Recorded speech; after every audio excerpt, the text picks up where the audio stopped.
Hola, mi nombre es Daniel Insignares y en este video les voy a hablar acerca del diseño de los reactores no isotérmicos, un tema que hace parte del curso de Ingeniería de las Reacciones Químicas.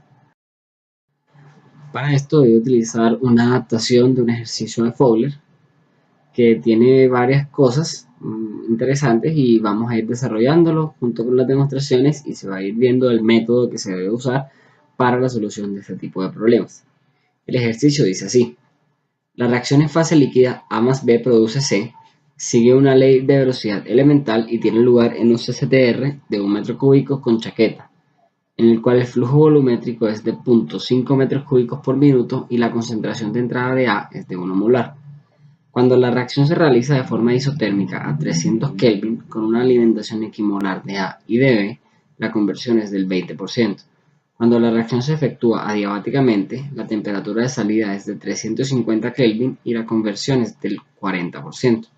Las capacidades caloríficas de A, B y C son 25, 35 y 60 kJ por mol Kelvin respectivamente.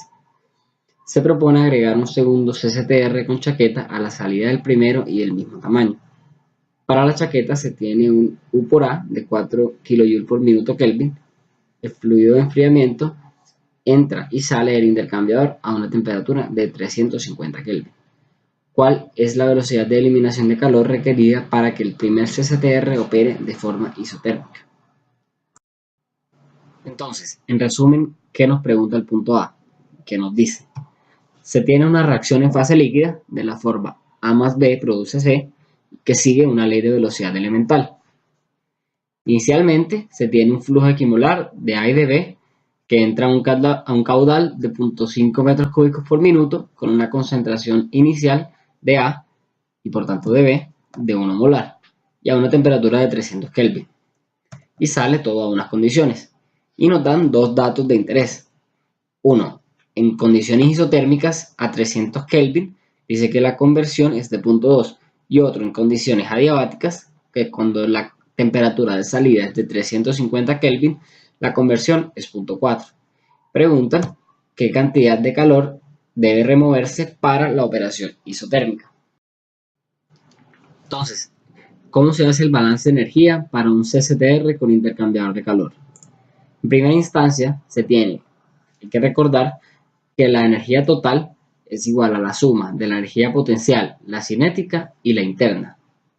Pero ¿qué pasa? En un reactor normalmente no hay ni energía potencial ni energía cinética. No hay energía potencial porque el reactor no está a ninguna altura y no hay energía cinética porque no se está moviendo. Por tanto, la energía total se aproxima a la energía interna. ¿Qué nos queda? Que el balance de energía es el calor menos el trabajo más la diferencia de la energía de flujo. Hay que recordar que por convención el calor entra a un reactor y el trabajo sale. Pero, ¿qué es este trabajo? El trabajo es la suma del trabajo de eje y el trabajo de flujo. El trabajo de flujo se define como la diferencia del flujo por la presión por el volumen molar específico. Si reemplazamos lo anterior en el balance de energía, la expresión nos queda de esta manera, que distribuyendo también la podemos expresar así. Que es necesario recordar que la entalpía es la presión por volumen más la energía interna y que la energía interna la estamos aproximando a la energía total. Por tanto, este valor de acá es lo mismo que la energía interna y por tanto la expresión nos puede quedar de esta manera. Les recomiendo que cuando lo consideren adecuado le den pausa al video e intenten obtener por sí mismos las expresiones que aquí salen. Entonces, continuando, recordemos que el flujo de un componente I se puede definir como el flujo inicial menos lo que se ha gastado, recordando que hay que multiplicarlo por el coeficiente, por la relación del coeficiente estequiométrico del componente I al del reactivo límite. Entonces, si reemplazamos, nos queda la expresión de esta manera. La podemos redistribuir así. Este último pedacito de acá, recordemos que es el calor de reacción a una temperatura. Entonces, a partir de esa expresión, obtenemos esta expresión que llamaremos 1. Recordemos, el cambio de las entalpías es igual a la integral de T1 a T0 de C sub Pi por dt siempre y cuando no existan cambios de fase. Pero como en este caso estamos en operación isotérmica, este término es cero. Esta parte de acá, como ya lo habíamos mencionado, se puede escribir así y recordemos que esto es igual a la entalpía de una temperatura de referencia más la integral desde esa temperatura de referencia hasta T de C sub Pi de T, igual siempre y cuando no existan cambios de fase. Luego podemos distribuir, recordemos que este término de acá va a ser la entalpía de reacción a una temperatura de referencia y ese término de acá va a ser el delta de C sub P de T.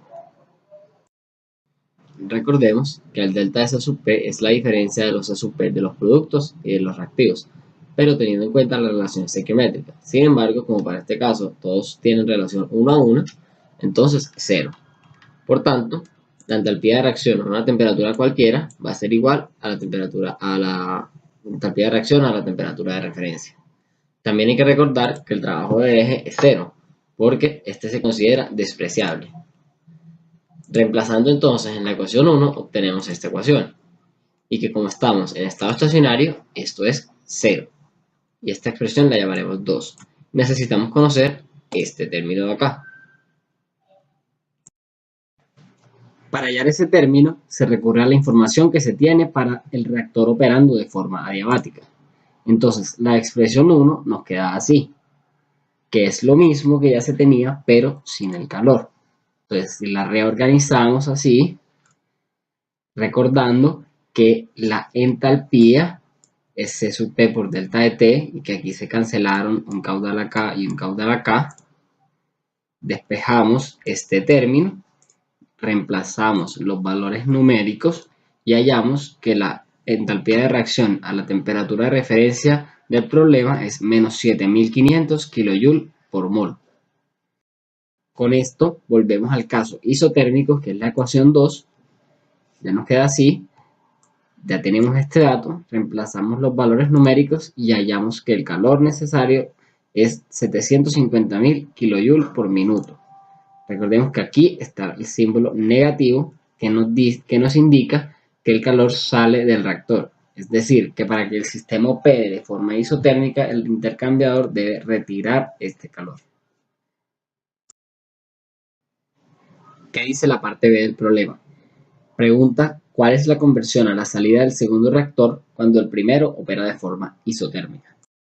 Entonces se tiene el mismo reactor 1 y se le agrega a la salida un reactor de igual volumen que tiene un U por A de 4 kJ por minuto y una temperatura de fluido refrigerante de 350 Kelvin. Entonces preguntan cuál es la conversión a la salida cuando éste está operando isotérmicamente. La expresión 1, que ya teníamos desde antes, para el CCTR2 nos queda así, sabiendo que no es ni adiabático ni isotérmico. Esta expresión ya tiene reemplazada las entalpías por C sub P por delta de T, y en esta parte se cambió la conversión por la X2 menos X1, porque hay que tener en cuenta que esto está a la salida del primer reactor. Este calor se obtiene del intercambiador de calor. Entonces, ¿qué hay que hacer? Balance de energía para el intercambiador de calor, que queda así. Pero como solo hay fluido frío con C sub P constante dentro de la chaqueta, la expresión se puede resumir así. El calor también se puede expresar por transferencia de calor de esta manera, porque este es el valor que nos están dando. Recordar que el delta de T logarítmico medio es así, pero como nos están diciendo que el líquido enfriado sale y entra prácticamente a la misma temperatura, lo que es lo mismo decir que tiene un flujo másico muy elevado, entonces la expresión queda así. Reemplazando la expresión 3, obtenemos así. Aquí tenemos dos incógnitas, la temperatura y la conversión 2. Entonces necesitamos otra ecuación. ¿Cuál es esa ecuación? El balance molar para el CCTR2, que queda de esta manera. Recordamos que que como la alimentación es equimolar y tienen relación 1 a 1 A y B, entonces se puede simplificar la expresión así. Pero aquí nos surge otra incógnita, la K. ¿Cómo hallamos esta K? Tenemos el balance molar del CCTR1 y tenemos los dos datos que nos dan. La información isotérmica, que es cuando la conversión es 0.2, y la información adiabática. Estos dos valores se reemplazan en esta ecuación y se hallan dos valores para K. Pues aquí tenemos la conversión y el volumen para los dos casos, que es 1 metro cúbico, y hallamos la K. Con estos dos usamos la ecuación de Arrhenius para hallar el factor E sobre R, que la expresión es así. Y si despejamos este factor, encontramos que es 2663.87. Ya podemos expresar la K en función de la temperatura con la misma ecuación de Arrhenius y nos queda así. Y con esto, si resolvemos en simultáneo las ecuaciones 4, 5 y 6, podemos hallar que la conversión es de 42.75%. ¿Qué dice la parte C? Pregunta, ¿cuál sería la conversión del sistema si el segundo CCTR fuera cambiado por un PFR de 1 metro cúbico con U por A de 10 kJ por metro cúbico por minuto y TA de 300 Kelvin? Entonces, ¿cómo es el balance de energía para un PFR con intercambiador de calor? Es un poco distinto al del CCTR.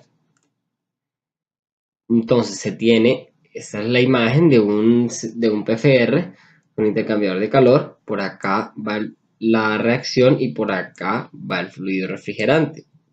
Entonces, recordemos que en un PFR se hace el análisis en un diferencial.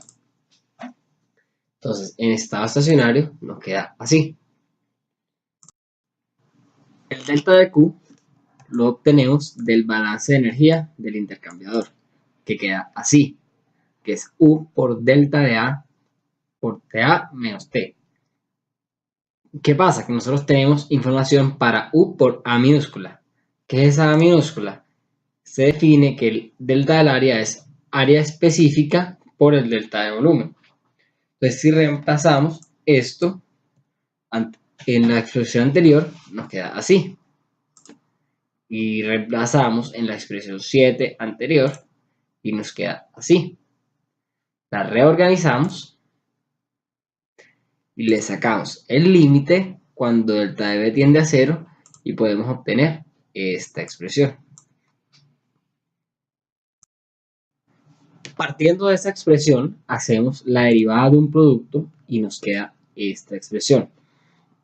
Esto lo podemos partir en dos partes. Esta parte de acá se puede expresar así. Recordemos, la derivada de el H a una temperatura de referencia más la integral de temperatura de referencia T, C sub Pi por dt. Esta parte es una constante, por tanto su derivada es 0. Y la derivada de la integral es lo que está dentro de la integral.